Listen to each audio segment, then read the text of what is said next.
Alrighty guys, making another batch. We're gonna make this quick. Yeah, that's probably enough. I don't know how much it is, but it's enough for me to have one little loaf, the size I like them, however much that is. And then I put it in. Then when you put the water in, you really need to make a little like cup in the flour. And when you add your water, you put it right in the middle, and then slowly mix it in, so it's not getting all, so it doesn't get stuck to the sides. You want a little bit of flour left at the end. If you put just the right water in, you'll have a little water left at the end. You'll have no water left at the end, and just a little flour, so you'll be able to knead it, and you'll get the outside to a point where it's a consistency you can actually take it out and knead it by hand real quick. That's what I like to do. And then I put it in the aluminum foil pie pan Dutch oven thing we're making here. So I'll show you guys what it looks like when it's done. Alright, here we go.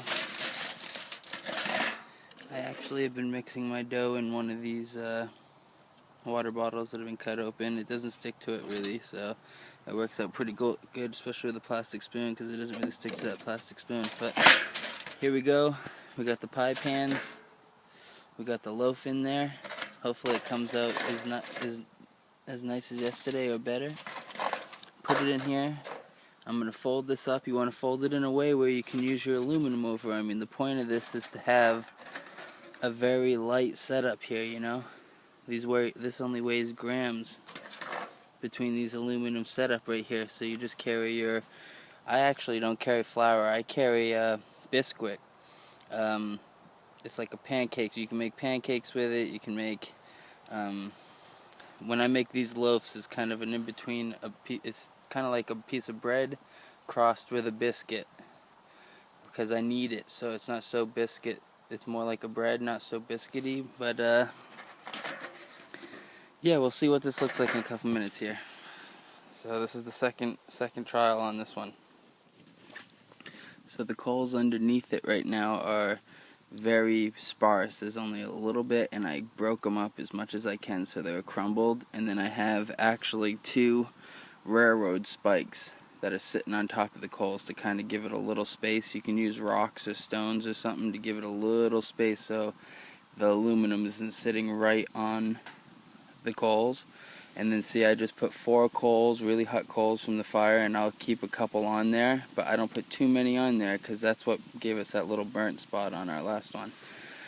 So we'll see how it comes out. I'll get back to you in about 15 minutes. It looks like the rain is just about to start back up, but we might get this done before that happens. So I might finish this video up in the canvas tent. See you guys. Well, it started raining. The Bannock is still out there. Should only have a couple minutes left. It just wasn't really browned up yet quite. The sausage is there. His friend is in my stomach. And I will soon have the Bannock in here and I'll show you it. Well, the lighting sucks in here, but this is what we got. And it's gonna have to do because the rain put the fire out. But it looks like it's done enough, and it's not as brown as I like it, but it looked like it did have some hot spots that were burning, so it's definitely cooked all the way through, so that's pretty good.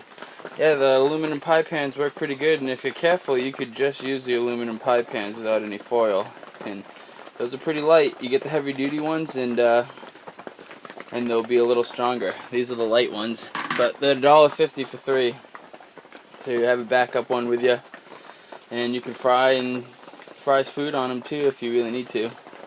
Light heat. There we go.